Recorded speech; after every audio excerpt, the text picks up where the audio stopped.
Khidir alaihissalam kan akan melakukan aksi dan misi, peran beliau sebagai tangan Tuhan.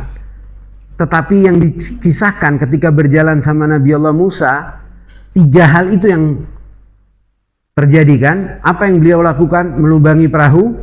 Lalu tuduhannya Nabi Musa bagaimana? Akharakta litughriqa ahlaha laqad ji'ta syai'an imra. Apa engkau mau melakukan itu, melubangi itu supaya menenggelamkan orang-orangnya? Engkau telah membuat suatu hal yang kemudian membunuh si anak muda, si preman Jaisur, ya kan, yang telah melakukan banyak kejahatan, merompak, membunuh, dengan 1 pukulan. Dan yang ketiga bagaimana? Melakukan pekerjaan di suatu tempat yang tidak dijamu oleh masyarakatnya, tapi beliau malah menolong, mengangkat jidar tanpa upah, iya kan? Di antara hikmah dan uniknya, ini hal yang Nabi Musa protes, telah terjadi pada diri beliau sendiri. Ini 3-tiganya telah terjadi pada diri beliau sendiri, dan bahkan lebih mencengangkan. Bahwasannya pertama, mana lebih bahaya? Melubangi perahu punya nelayan yang miskin, ataukah menaruh bayi di laut?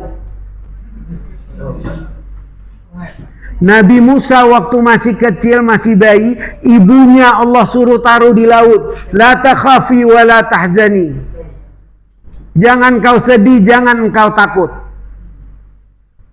Telah dialami oleh beliau. Di tengah laut, bayi yang gak bisa berenang. Ini kalau nelayan insya Allah bocor sampai ini tetap jago berenang.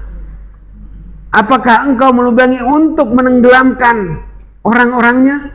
Padahal beliau masih bayi, telah dibuang ke laut. Nah, ada gak yang pernah ditaruh di laut masih bayi?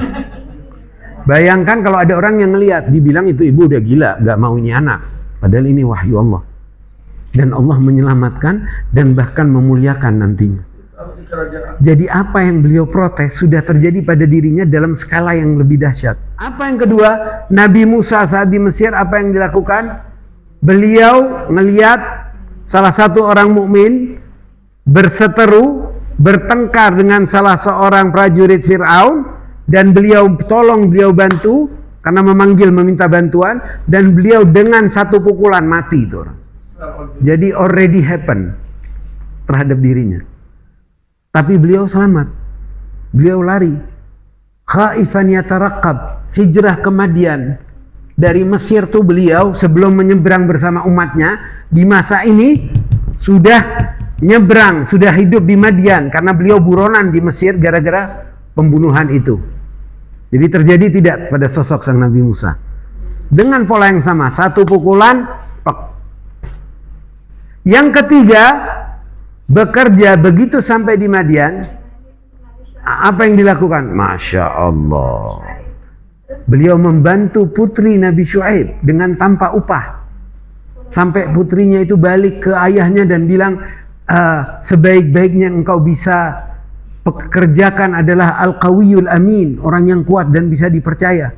Karena beliau membantu putri Nabi Syuaib dan akhirnya menikah dengan putri Nabi Syuaib. Sampai 10 tahun hidup di Madian. Jadi beliau melakukan itu di saat lapar, tidak punya apa-apa, hijrah dari Palestina, hijrah dari Mesir, sampai ke Madian dan bersama Nabi Syuaib di saat yang tidak punya apa-apa. Dan beliau melakukan hal itu dengan cuma-cuma, dengan keikhlasan. Jadi 3-3 yang diprotes oleh Nabi Musa terhadap Khidir pada hakikatnya telah terjadi pada diri beliau itu sendiri. Itulah diantara hikmah 3 kejadian itu. Nah, setelah break insya Allah kita masuk ke dimensi masa depan insya Allah.